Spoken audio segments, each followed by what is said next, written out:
Thank you, Larry. Appreciate that. Thank you. So if I had a wand, would you like it? For time and all the paper in your life? Well, sorry I don't, but hopefully today you're going to leave with some tips that'll make it easier for you to manage in this supposedly paperless society. Everybody going to laugh at that one? But interestingly enough, executives lose 5 weeks a year looking for things. Executives lose 5 weeks a year looking for things. And if you just took it and included all the benefits, et cetera, with a job and said the salary with all that was $50 an hour, how much do you think that would add up to?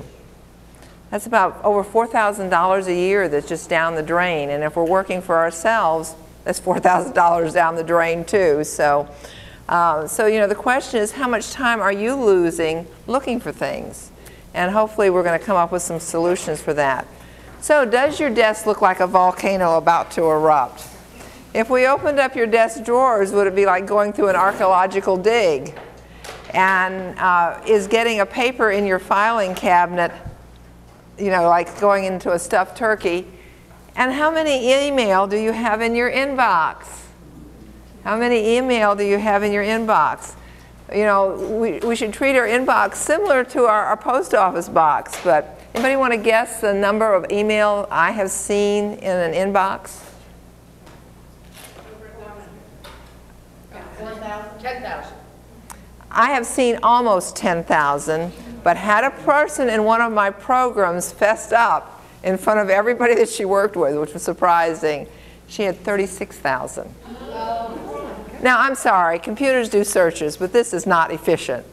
And just the stress of seeing that number at the bottom. Oh, anyway, we're going to talk about that. So, you know, being organized is not about being obsessive, but it is about feeling in control of your space and your time and reducing your stress and increasing your productivity. Because let's face it, when we lose things and we're running late, it causes stress, frustration, and not only for us, but for those around us. So what we're going to do today is I'm going to tell you some organizing principles. We're going to dive into some subjects like multitasking, focus, and we're also going to talk about how to deal with your office and your desk so it can be a more productive area for you. But I'm going to start out with some organizing principles that I like to share. Good organization is two things: if you like it and if it works for you. And I like to emphasize that because I have a lot of people that I hear that are organizationally paralyzed. They're afraid to do anything because they're afraid it's not going to be the right way. And I'm here to tell you there is no wrong or right way to organize. If it works for you and you're the only person on the planet doing it, keep doing it. I also hear people that have systems that are working for them and then they read tips and hints and feel like they should change. And I'll ask them which worked better, and they'll say, my original way. You know what I say? Change back. So a good organization should fit you like a comfortable pair of shoes. So, you know, if you hear if I make an idea or give you an idea and it doesn't fit you like a comfortable pair of shoes, no, it's not the right idea for you to act on. So if you like it and if it works, and there's no right or wrong way. Now, if you work with a team of people, and you have one organizing way of doing things, a way of communicating, then there needs to be some communication. But I will say, if it's your office, the people that are coming to work for you, they should support the way you do things. Because who's going to be the constant in that office? And I do see that often happening. Somebody will let somebody come in and do all the files differently, and then they leave. And then the person who owns the business or is the mainstay in that office, nothing's working for them. So it needs to be your system then. And I always tell people, look back at what has worked for them in the past. One of the areas that I'm as an ADD specialist, and I'll ask people, not only with ADD, but who are challenged by something, was there a time that you didn't have a problem doing this? And life is smoother, and they'll go, you know, when I was in college or when I had this job, I did thus, thus, and thus, and I didn't have a problem. I remember talking to a woman that was having a horrific problem with time management. And when I asked her that, she said, you know, come to think about it, when I bought such and such day planner, my life was smooth and I decided to economize a few years ago. And I bought a different version that was less expensive, and nothing had worked for her since then. So think back. If there are things that have worked for you in the past, resurrect them. Resurrect them. Also, there's some things to know about yourself is what is your organizing personality. And one of the biggest things to know is, are you a visual person or a non-visual person? A visual person is a person who likes to see things, likes color, likes clear. A non-visual person is very content with a manila file folder with a black pen put away. So talk to somebody sitting next to you for a minute and decide, are you a visual or a non-visual?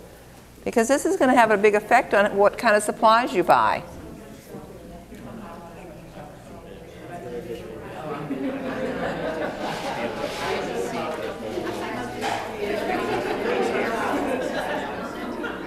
Okay.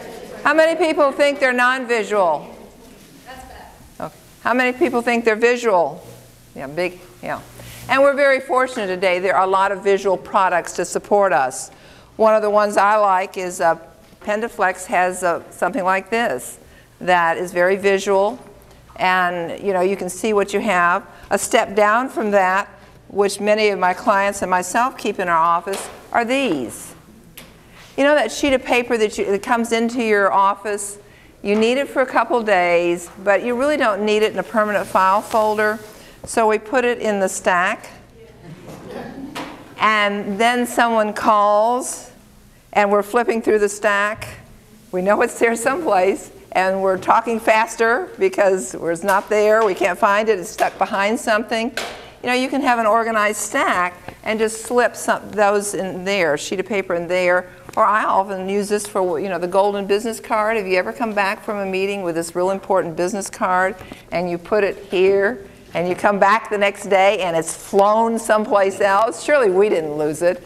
Well, you know, something like this is a good thing to corral. And you don't have to write on it or anything. You can see absolutely what's in there. And when you finish with that piece of paper, you can toss it and put these in your drawer till you need some more. A step down for that, if you're a real visual person, is what I call the clutter-free zippy bags. They'll hold 4 inches of files, real visual, and these will hold small notebooks. And I've had, I think of one client I had who had 4 filing cabinets that were totally empty. And she had all this stuff on the floor and around. She was a very visual person. And I knew that we could come up with the best filing system in the world, and she wasn't going to stay with it. So I actually grabbed what she had a lot of homes that she was owned, and she had a name for each one. And so we grabbed everything for each one, dropped them in here, and I stuck them in like a milk crate, and she was thrilled because she could see it. So if you're a visual person, think too how you can use color. We've had color folders for years. But even in your personal life, you may be taking, a lot of people today are taking care of their finances and health, and they're taking care of Aunt Sue's or Grandma's finances and health. Put Aunt Sue in a different color. And also, if you have 2 very sharp divisions in the work you do, you may want to have those in 2 different colors. So think of how you could use the visual systems to support you and make your life easier. Another thing to know is, how do you work best? How do you work best? Do you work best with complete silence? Do you work best with music? I know some of my ADD clients actually work best at Starbucks with a lot of things going around. So think about how you work best. Also know whether you are a person that really thinks with pen in hand. So do you want a paper calendar or a PDA? Now, there is nothing wrong with a paper calendar today if that works best for you. As Alan Weiss, who wrote $1 Million Consulting, said, my paper napkin or my dinner napkin is faster than your PDA. And guess what? You know how things come full circle? How things come full circle? Well, people are now, because often their PDAs are not on, they're writing notes on little scraps of paper again. So, but the point is, know what works best for you and don't be afraid to use it. Don't be afraid to use it. I think of a bank executive that I was doing coaching with their whole department, and he kind of shyly, because I was individually working with him after I did my presentation to the group, he pulls out one of the little black calendars that people give away, and he said, "This is what I use." And I said, "Does it work for you?" And he said, "Yes." And I said, "Keep using it." And then he laughed. He says, "When I'm with the right group and we're making it, maybe had a lunch and we're making a further meeting date," he says, "I'll pull out mine and everybody else is getting their PDAs up and I'll go, 'I'm waiting, I'm waiting.'" The point is, do what's right for you. Know what is best for you. In fact, there are a lot of time management specialists that are saying that all these smartphones are really eating up a lot of time learning to use them, solving technology problems. One of my coaching clients the other day spent 2 hours on the phone trying to resolve a smartphone problem. So, and then we tend to look on the internet and do our shopping, things like that. So, look and see what works best for you, not only whether paper and also how much time are some of these things taking from you. So something to think about. Also know your body's prime time. How many of you are morning people? How many people are afternoon people? How many people are night people? Hopefully you get a job that works for you with that. But again, knowing your body prime time is when do you schedule to do detail work? Are you thinking about that when you have some real detail work that you have to do? If you're an afternoon person, maybe make your phone calls in the morning and do your detail work in the afternoon. So these are things that you can know that can support you in being better organized. I teach a system called the CFO system. And this is a way to tackle projects. The way to tackle projects, especially the desk that looks like Mount Everest. What we tend to do is we start in the middle, and we get stressed then because we have more stuff going around us. And what do we do when we get stressed? Shut down. Shut down, quit. Somebody said eat chocolate. How about we quit and eat chocolate? I always tell people no matter what project you're doing, always start in the corner. Always start in the corner. So if your desk is like Mount Everest, start in the corner and work down to the bottom. Don't be a scatterer. A scatterer is a person that says, I'm going to deal with this stack, and then they pick up a sheet of paper and they go, oh. And they pick up another sheet of paper and they go, oh. I hear some people laughing. You see yourself doing this? And they do this for 4 or 5 times. And what they have done is they've raised their stress level 4 or 5 notches, because now instead of 1 decision to make, now you have 4 or 5 decisions to make. And when you realize you're doing that, I had one client that would do that in her fingers, fan them out in her hand, but when you realize you're doing that, just smile and say, Mary said, beware of scattering, pull the stack back and deal with the first sheet. You'll be much more productive. Make a decision on what has to happen with that first sheet. Because what you're really doing is you're trying to go through that stack and find something you want to do in it. Guess what? There is nothing in that stack you want to do, so you might as well stick to the top sheet and work down. And also, don't be a leapfrog organizer. Does anybody know what a leapfrog organizer is? You pick up a piece of paper here, then you pick up a piece of paper here, and pick up a piece of paper, and walk over here and get something off the top of the filing cabinet. And you may work really hard for an hour making things happen to these pieces of paper, making them disappear. But because you were the leapfrog, at the end of the hour you look at your office and go, what's the difference? It doesn't look any different, because you can't see any progress. So stick to this one stack, and when you get to the bottom, some of my clients are going, oh, I forgot what my desk looked like. Oh, it's wood, I forgot that. So celebrate when you get to the bottom. Yes, you have that to do, but you can see you've made progress. And organizing is like losing weight. If you can't see you're making progress, you're not going to keep it up.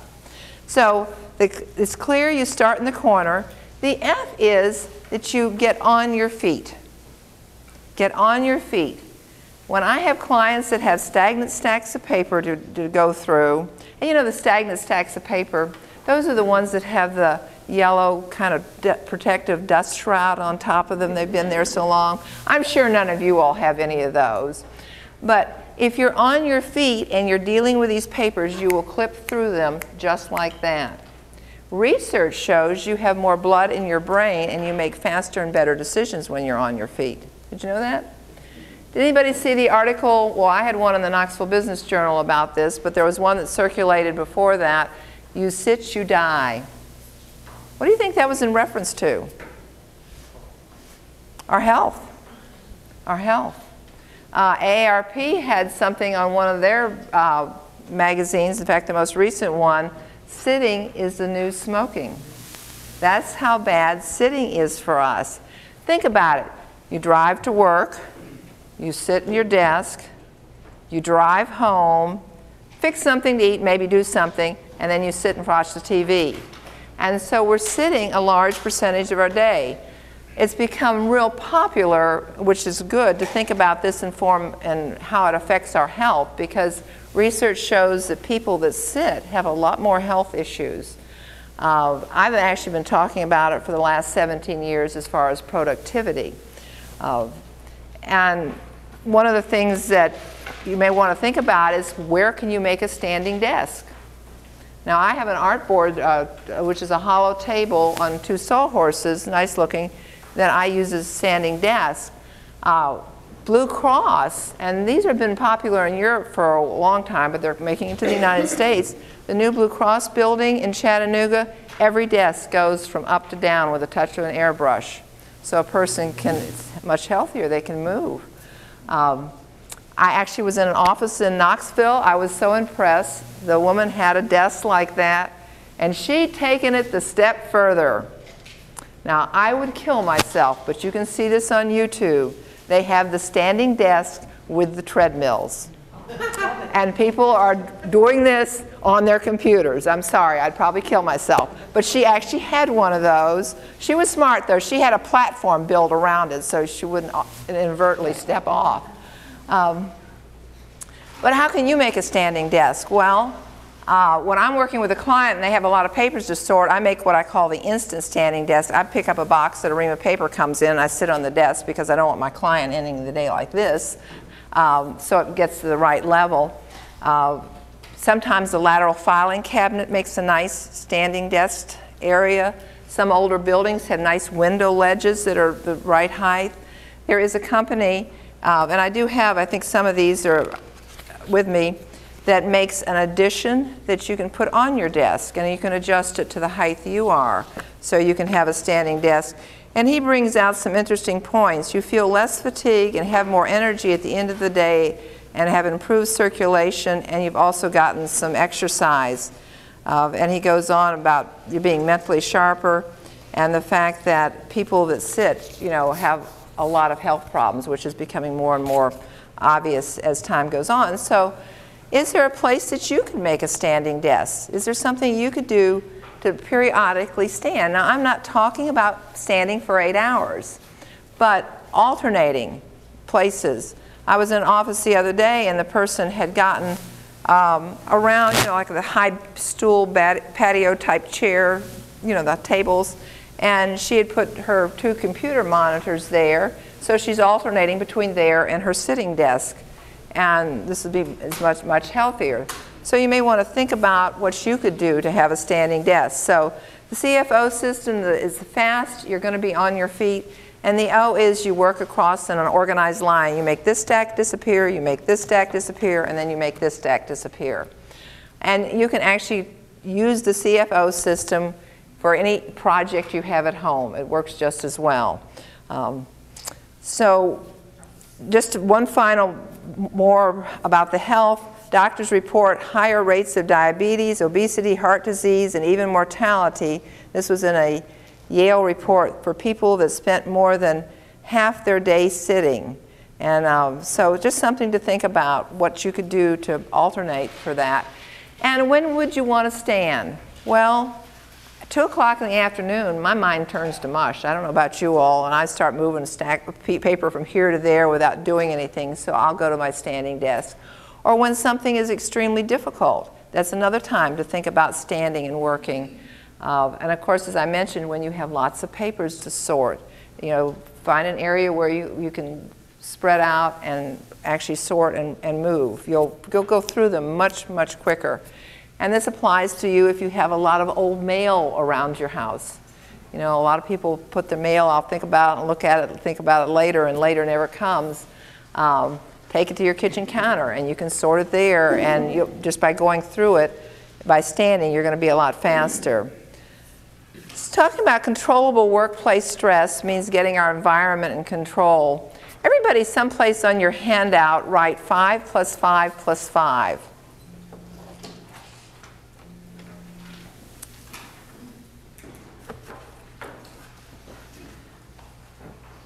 Now, if I was to tell you, adding that up, everybody agree that's 15? If I was going to tell you at the end of the day or at the end of this presentation I was going to give everybody $15, would you be happy? Yeah. What if I told you for a small change in that formula that I just gave you, I'd give you $550? Would you be happier?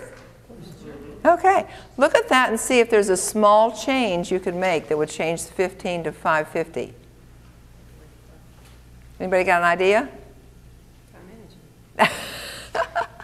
All you have to do is take one of the plus signs and turn it into a 4. One of the plus signs and turn it into a 4. The point I'm making is that often it's a small change that you can make when you get back to your office that's going to make a difference in whether you are more productive and reduce your stress. It doesn't have to be huge changes. Small changes can make a huge difference. So I just want you to remember that. I do talk about a stack a day makes the stacks go away. One of the things I find that discourages people when they're working by themselves is they try to tackle too big of a project in their office. They're going to go in and organize their office, and it's too stressful. If I'm working with you, we might be able to do it in a day, depending upon how many Mount Everest you have on the floor.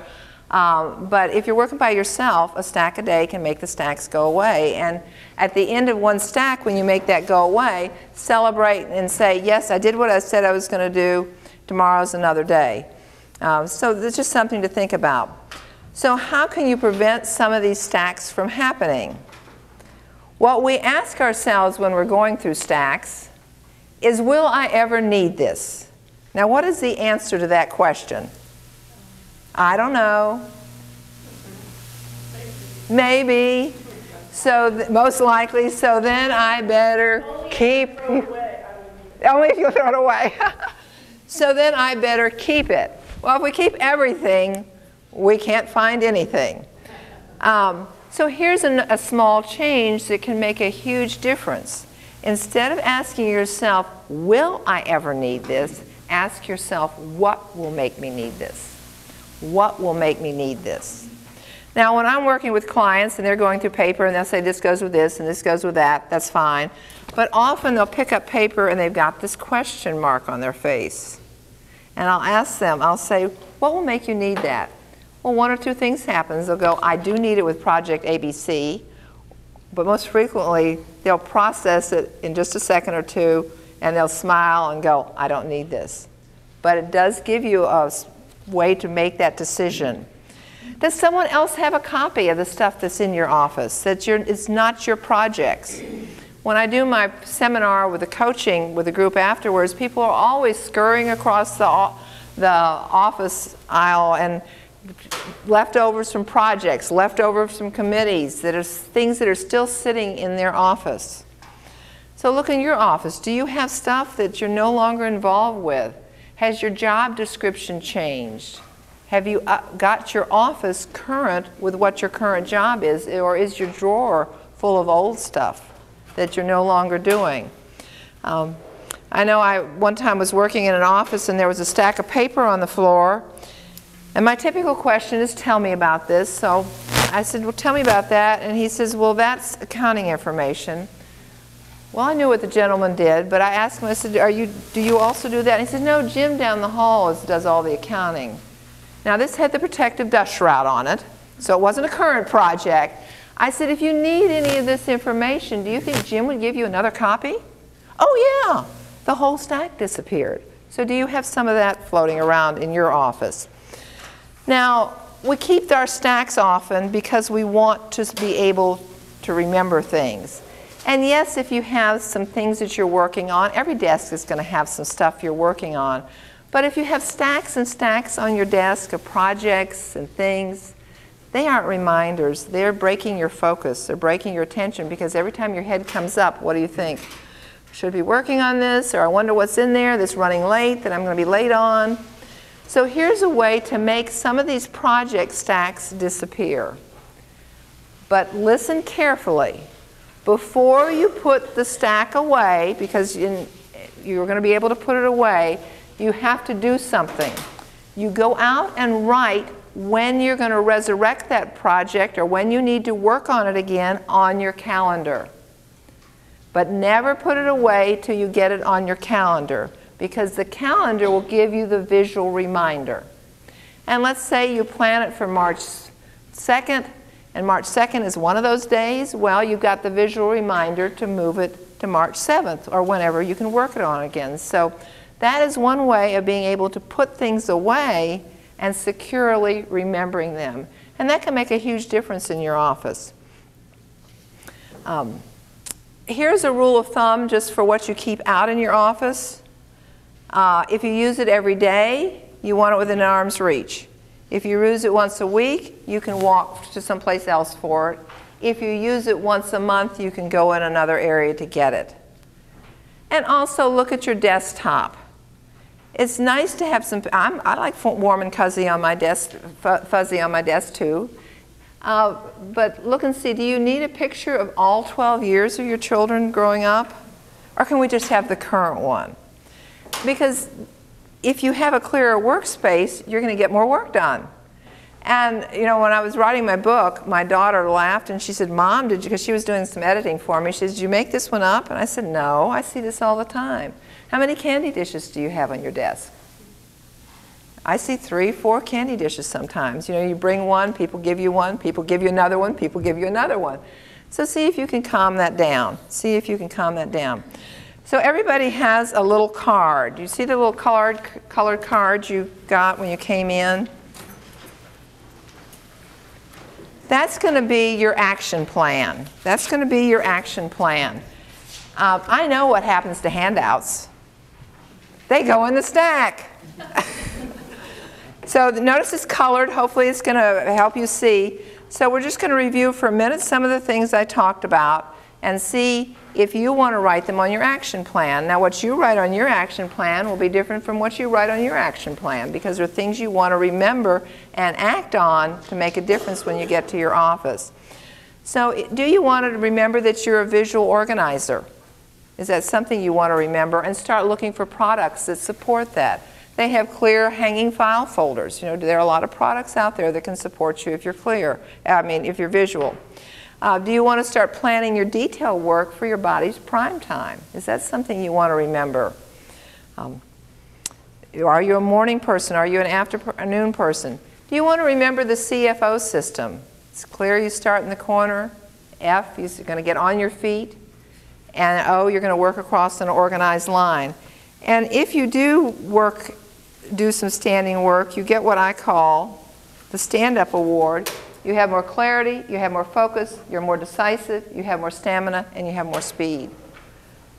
Plus, now everybody's telling us we're going to be healthier. Isn't that an added benefit? So something to remember. So do you want to remember that?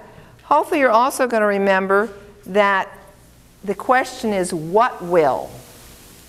In fact, you might write, will I, and put an X, and put what will, and underline that. That may be something you want to remember. Do you want to go back to your office and realize that you could put stacks away after you put it on your calendar? After you put it on your calendar. And because I know, like in law firms, they have, you know, a lot of things going on, you may want to put, if you're putting this thing away, even you're putting it on your calendar, but it's going to be a while, you may want to put where you actually put it, as a reminder of where you put all the material for this project. So, some things to think about. Here's a practical solution for your desk. It's called Desk Rescue. Desk rescue is when you pull back your chair, you stand in front of your desk, you start in the corner, and you just go like items together. Like items together. So when would you do desk rescue? There are a couple times. One is, you know, the day you have this project and the phone rings and you get out this file and the phone rings and you get out this and you get out that, and all of a sudden your desk has got this mirage of papers on it. And you know what has happened there? Your stress has gone up and your productivity has gone down. Pull back the chair. The key is in the standing, and go like items together, like items together. Your stress is going to go down and you're going to be able to focus and your productivity will go up. So desk rescue. Again, desk rescue is important to do at the end of the day. Research shows if you leave a tidy desk, you are more relaxed at home and you enjoy your weekends more. Now, if you have one of those days, and we all have them where, and my office is 50 feet from my house, and which is great, the commute is great, I live in the country, I can go in my pajamas, you know. But you can work really late too when your office is right next to your house. You know, sometimes at 9 o'clock I'll go, I'm getting out of here, I don't care what my desk looks like, I'm running out the door. Well, the first thing I do in the morning is desk rescue, because then I can focus on what I need to do. And desk rescue will also help you realize what you really need to be working on. Any procrastinators here? I have to raise practically 2 hands. I know a lot about this subject. Are some of you thinking about whether you're a procrastinator or not? I'll decide later. You'll decide later. Yeah, you're my kind of guy. You're my kind of guy. So you'll decide later. Well, here are some procrastination pinchers that I have found work for not only for myself, but also for other people. If it takes less than 3 to 5 minutes, try to clip it out. Now, there's something interesting about this, that often paperwork feels like it takes more time than it does. And how do I know this?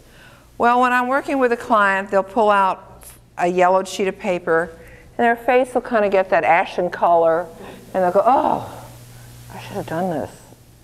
So I'll ask them, I'll tell them, I'll say, well, why don't you go ahead and do it now? And they'll say, do you want me to do it while you're here? I say, well, from the look on your face, it sounds like you really need to get this done. How long do you think it's going to take you?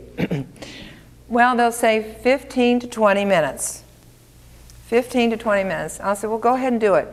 Interestingly, nobody has ever taken over 3 to 5 minutes. Paperwork often feels more time intense than it is. Excuse me, working with a lawyer one day, and we were in her office, but she told me, she said, I'm paying a lot of late fees, and it's not because I don't have the money. And guess what we found going through her desk? A bill that was due in 2 days. I said, well, go ahead and write the check and do it now. And when she did, when she finished, got it in the envelope and put it on the corner of her desk to go out, I said, you know, that took 1.5 minutes. And she looked at me with these big eyes and she said, I thought that was a 15-minute project. So be aware that paperwork often feels like it takes a lot longer than it does. I always compare it to emptying the dishwasher. Is there anybody here that likes to empty the dishwasher? Oh, you want to come live with me? I hate to empty the dishwasher. Why do we hate to empty the dishwasher? It's like filling out the form that we don't want to fill out, because it's got all those pieces. Now, I don't do this routinely, so I'm not totally loony. My kids might say I am, but I'm not. But I'd given this presentation a couple times one week, so I counted the number of items in my dishwasher. How many pieces do you think are in the average dishwasher? Now, this was not one of those crammed full. This was a balanced, normal, well-loaded dishwasher. 40, 20, 50, 15. Count the silverware. We're counting the silverware. How about all the plates, all the cups, 169 pieces when you start counting all the individual things. So I compare that to filling out the form. Now, how long does it take to empty a dishwasher? It feels like 20 minutes, but how long does it take? 3 to 5 minutes, that's right. So realize the typical paper in an office is touched 8 times before it's handled. And you know what? That's 8 stress levels. So if it takes 3 to 5 minutes, try to do it now. Another thing to think about, especially when mail comes across your desk or your life, is, can you make that decision now? Occasionally we need to talk to someone, but often we're doing procrastinating. I'll think about it later, I'll decide later. And guess what? Later is not a day on your calendar. So when you realize that you're doing that to yourself, pull it back. When you find yourself saying later, let that be a red flag. Pull it back in front of yourself and see if you can make that decision. When I'm working with clients and they'll go, I'll look at this later, I'll say, look at it again. And they'll go, oh, is that the date? Oh, I've already taken that class or whatever. And often it just totally goes out. So let that be a red flag when you say later, pull it back. In fact, everybody write later on their handout someplace.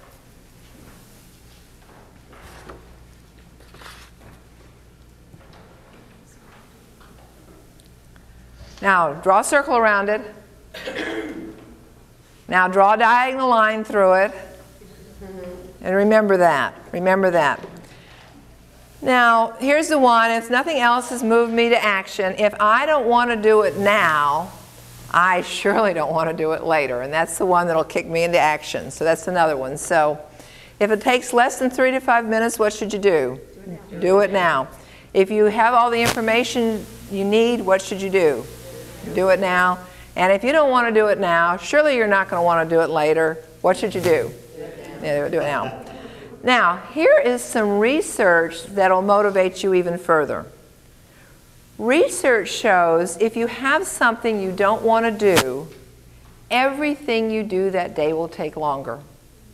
They did the research on executives, on homemakers, people stocking grocery shelves. Everything will take longer. It becomes like a mental black bag. And have you ever been like me? You had that phone call that gives you the knot in your stomach? I'll do it at 10 o'clock. I'll do it right before lunch. I'll do it at 2 o'clock. I'll do it at 4 o'clock. Tomorrow will be a better day. Did you know that everything you did that day will take longer? Now, life has got to be a little fun. Mark Twain has a quote I like. If you have to eat a live green toad, eat it first thing in the morning. Now, if there was a toad, and by the way, I've got toads over here for you to pick up to remind yourself, but if there was a little live green toad wiggling in front of you, and sometime today you had to swallow it, how big would your toad be by 4? Anybody want to tell me? Huge. One person said as big as an elephant. Yeah, mine would probably fill this whole spot. And there is something about that quote that makes the internal shift in you that you can do it. Turn to your neighbor and see if you can say, if I have to eat a live green toad, eat it first thing in the morning. See if you can say that without smiling.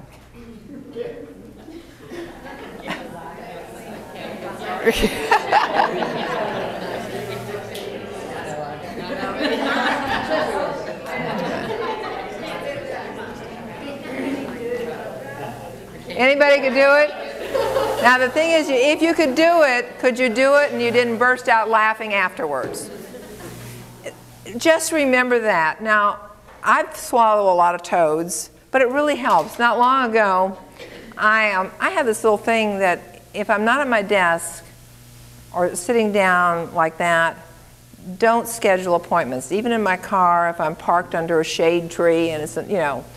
Well, I had an appointment here, and then later on I had an appointment. I had a gap of time, and I thought, I can do this. You know, what's wrong with you, Mary? You can do this. So I called up, scheduled a gentleman, and I got home, and it was Friday, and I had this little knot in my stomach, and sure enough, I had not written down everything I needed to. I had what we were going to work on. I had his address. I had the date. Guess what I hadn't written down? The time. The time. So I'm Mary the organizer, right? I'm about to make an idiot of myself. What do you think my first thing I thought of is Friday about 5 something? I'll call Monday. Doesn't that sound like a good idea? I remembered I had the gentleman's phone number. I remembered Mark Twain's quote. I called him up and I said, hi, I'm Mary the organizer, and I'm not organized, and I didn't write down the time. We both laughed. What do you think my weekend was like? Much better, because all weekend, what do you think I would have been thinking of? Oh, I gotta make that phone call, gotta make that phone call. And after I made it, it was fine. So remember this, because there's something about saying that to yourself that makes that internal shift that I can do this. And remember, when you do it, you're saving a lot of time. You're saving a lot of time, because everything you do that day when you have this dreaded task to do is going to make everything longer. Isn't that interesting? Isn't that motivating? Procrastination is the fertilizer that makes difficulties grow. Perfectionism is also tied in with procrastination, and realize none of us are perfect. So hopefully that'll help you on the procrastination. Now, we've talked a little bit about getting your desk done. We've talked about different things for your office. And I have a feeling one of the things that you're thinking is, all this is really great, but I don't have the time. I'm already pushed up to the limit. Well, people have told me that the thought of changing things, and instead of thinking of big projects and doing them small projects, has changed their life, So much so that I wrote a little poem. So I want everybody to get on your feet, because I want you to remember this. I actually talked to a woman that was in a program of mine a while back, and she said, not only did you change my office life, but you changed my home life, because I realized I could tackle projects. It's called the 15-minute miracle, but I want you to remember it. So I'm going to say a line softly, and then we'll say it together. If I try to organize globally, if I try to organize globally, I will get so discouraged. I will get so discouraged. So I'll organize bit by bit. So I will organize bit by bit in bite-sized pieces, until everything has a perfect fit. Until everything has a perfect fit. Okay, now you can sit down. You can say, I went to a seminar on getting organized, I had lunch, and I've done my exercises for the day. So what do you want to remember and put on your card that we've talked about? Do you want to write down desk rescue? Is that something you want to remember every day? Which one of the procrastination pointers really stuck with you? Less than 3 to 5 minutes? I'm going to make decisions instead of saying later. Or are you going to remember Mark Twain? And like I say, you can come over here and get a toad later at the end of the program to remind you of Mark Twain. We're going to talk now about multitasking. Now, hasn't multitasking been the thing that we all thought we should be doing with everything in our life? Anybody read any of the research on multitasking lately? What does it tell us? Less productive. Yes, less productive. Wall Street Journal had an article, the title just said it all.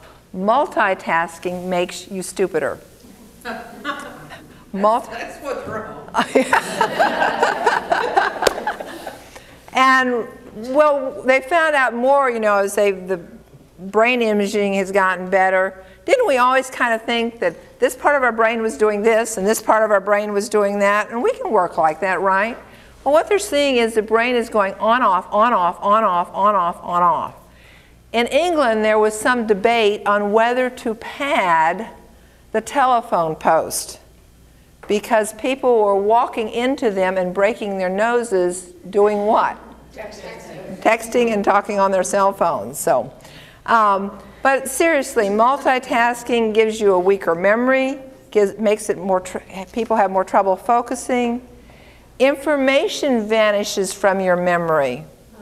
Isn't that interesting? Lower efficiency, more errors are made, and projects linger at being half done. Something to think about. Which one of those do you think has the biggest impact on your life when you look at that list? Projects not getting done. Anybody else want to say? More trouble focusing. More trouble focusing, yeah. Information from your memory. Information from your memory, yeah. So now there are times like today, somebody was laughing, where you're eating and listening. Well, I mean, we can eat on automatic. But it's when we're trying to do different things that we really need to slow down. And there are things that we can do, but I don't know about you, but I know don't talk on the phone and answer email, because I've sent out some really stupid email. So things like that, you know, where you want to appear efficient and look proficient, you don't want to do. I mean, there are times that we can do the smaller things, but when you need to be professional and you're really doing what you're hired to do, you need to be focusing on that. We're going to talk about focusing in just a minute. And I do like a quote that I don't have who said it, but the measure of success is your ability in life to complete things. David Allen says that it's not that we have too many things to do, we have too many things uncompleted hanging over our heads. Isn't that interesting? So you may want to make a list of projects that you have hanging over your head at home and at work and see if you can complete those.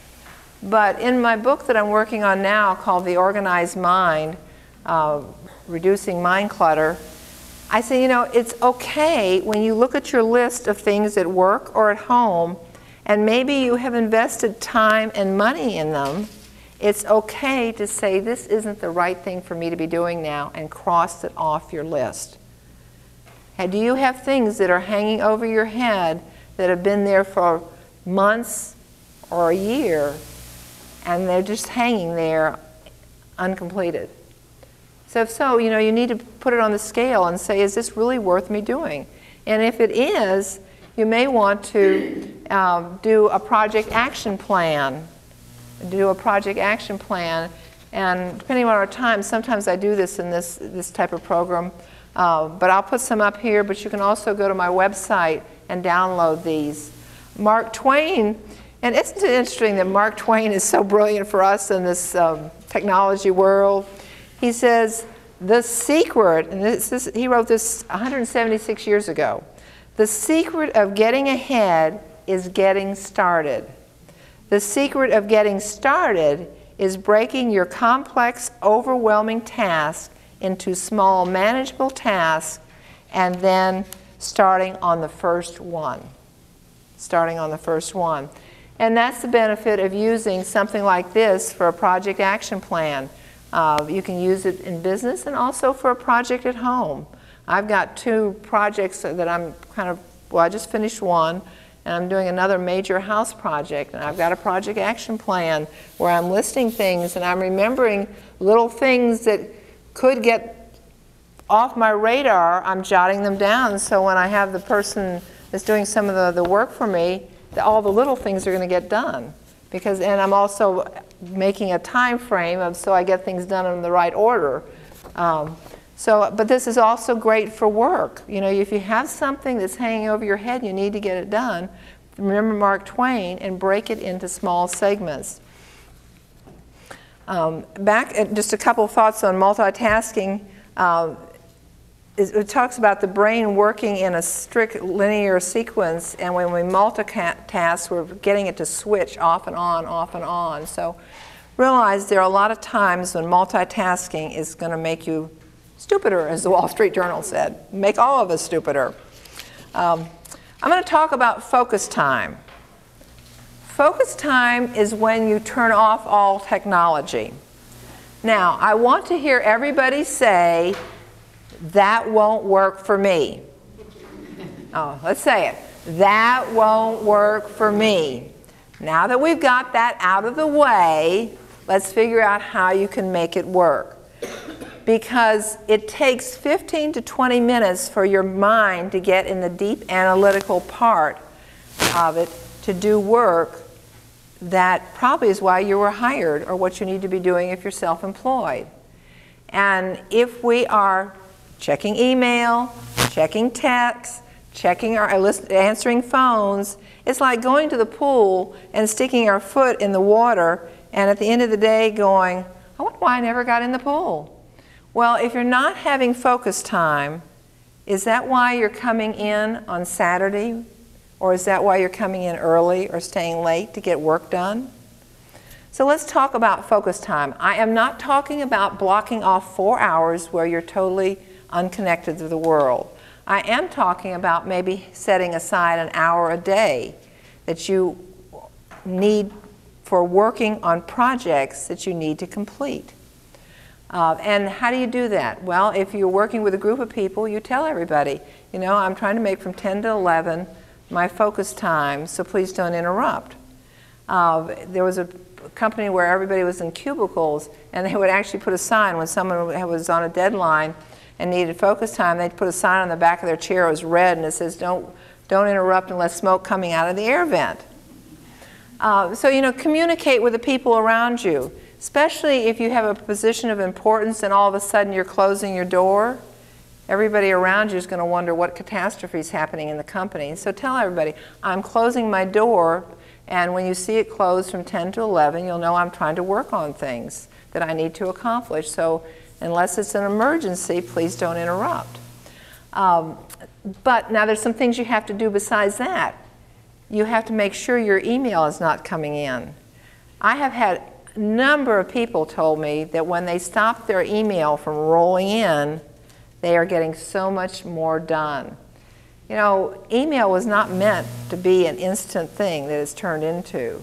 But you know, you check an email and your mind goes off, and then you, well, while I'm there, I might as well take care of this email. And what happened to the project?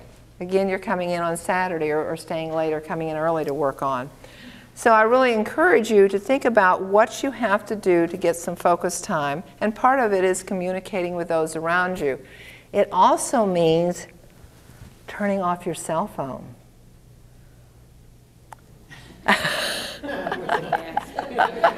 I know. 62% of adults are addicted to email, and I think now the cell phone falls into the same category. People are checking email during dinners with their family, meetings. Even heard a story that someone was sitting in, and actually saw, so I'm not making this up, I was at a wedding, and the minister's phone rang. Okay, but guess what happened? He answered it. So you know, I mean, we've gotten too far of being connected, and I'm going to talk about that a little bit more in just a minute. But remember, if you don't have some time where you can wrap your mind around a project without the email, without the phone, you are going to be less productive, and you're going to have a longer work day. You're going to have a longer work day. So that's the benefit. If, like one of my coaching clients was scared, I mean, the idea of turning off the email, we started at 15 minutes and built from there. But think about it. How many times a day do you have to check email to be proficient at your job? Some people can say 3 or 4 times. Some people can say twice. Well, what is it for you? I mean, if you're a frontline person at a front desk, maybe that is your job. But for most people, it is not necessary for them to be on email all the time. Yes? Do you know at work now we have instant messenger in addition to the email, so that the instant message pops up when somebody really needs it? Yes, really need you. When they think they really need it. Yeah. Give them 5 minutes and they figure it out themselves. And that's interesting that you bring that out. There is a technology company, and I think that's the thing that makes it so interesting, that in the next year and a half are totally going off email. And they're going to be using something like that. But do you know why they're doing that? Because they realize that only 10% of what's coming in and people are spending time on email is important. And one of the things they're realizing is because people have so much email, they're getting up at 5 in the morning trying to catch up on their email. They're staying up at 11 trying to catch up on their email. And what does a tired person, when they show up at the office, how productive are they?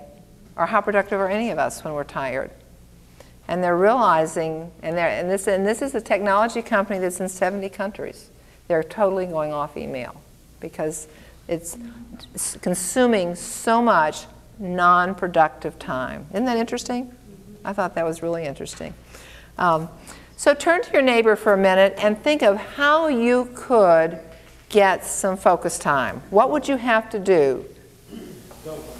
Go home? Turn to your neighbor and talk about this.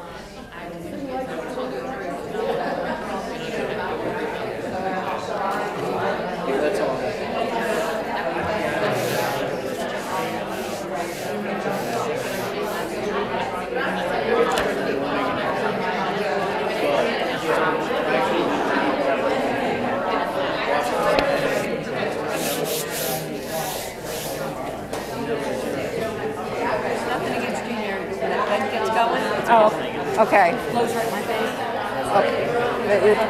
Oh, okay. Not you. I don't blame you.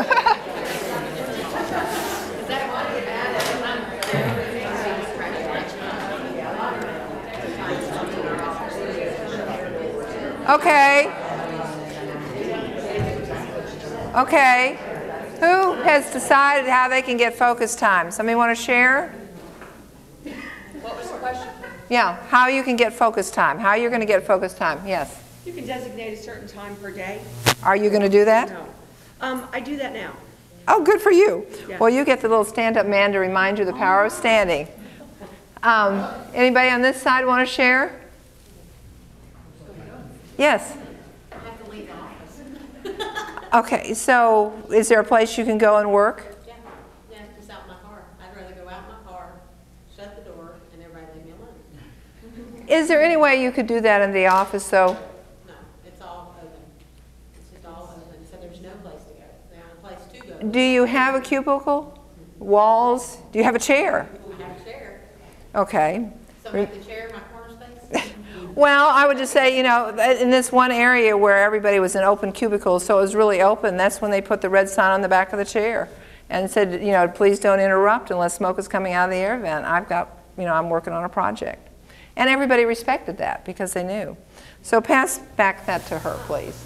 I've got a solution for her. Okay. I know companies who manufacture, they do a screen that attaches to your doorway of your cubicle, and you can pull that screen down. So it closes off the front of your cubicle so people can't just walk in. See, our shop is one big office. Open, yeah, like the open school classrooms. That's what it is. And I work with a bunch of guys, and then it's me.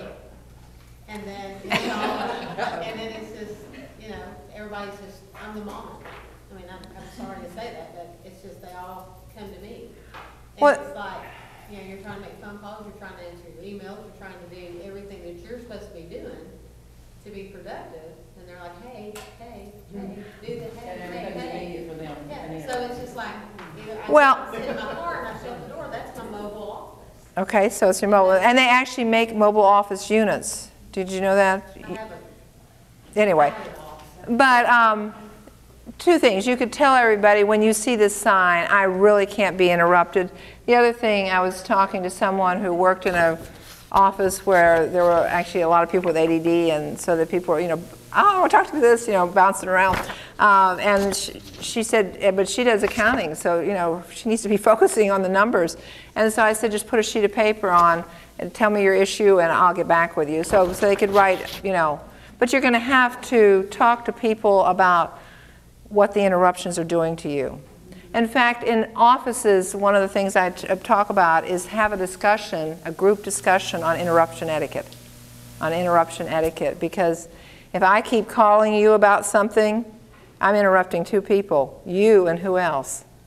Myself. So if I normally interact with you, maybe at 11:45, we could have a stand-up meeting, which will be very quick, and I could have a piece of paper here where I could just jot down the things that I need to talk to you about.